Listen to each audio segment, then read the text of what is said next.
So how do you get exposure to this recovery when at the same time we have so much uncertainty? Yes, there's always a lot of uncertainty in this market, especially with strong earnings all year. And again, we have strong earnings this week, and we just want to keep our investors invested and focus on areas that could be potentially affected. And some of our concerns right now, two major ones, is inflation and energy. But we still see that there's going to be continued upside in energy.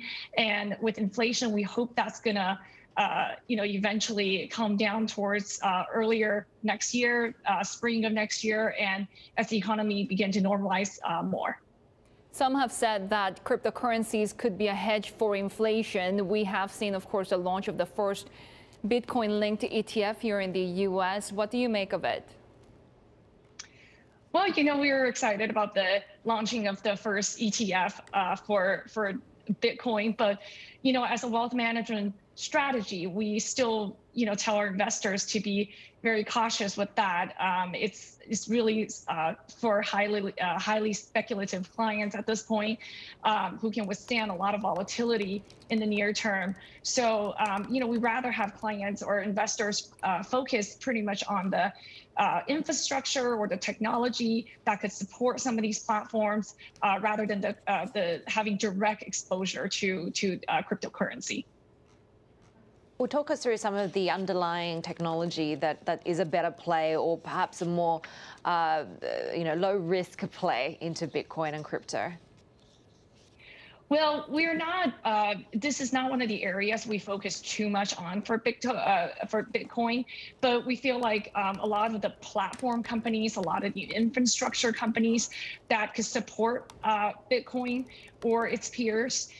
These are just some of the technologies that could be focused on. But again, it's not a big part of our allocation or something we want our investors to participate too much of at this point, because it's still very highly speculative.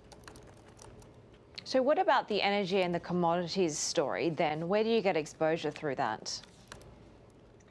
Energy, I mean, it's just going to be a very good time right now for energy, as we can see the energy prices and the oil prices.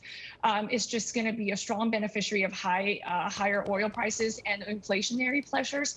So ETFs are a good way to go. We're looking at some of the large cap energy names, but with anything, we always want to keep a moderate allocation. We don't want to overexpose ourselves, but it's a good investment right now as a part of a diversified portfolio.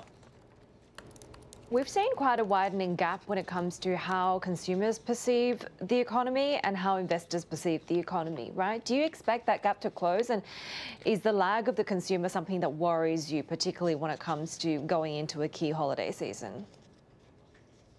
Well, consumers is huge. I mean, it's 70% of U.S. GDP. So right now, consumers are doing good, especially with all the savings, the excessive savings from COVID, about 2.4 trillion right now. That is going strong into the holiday season.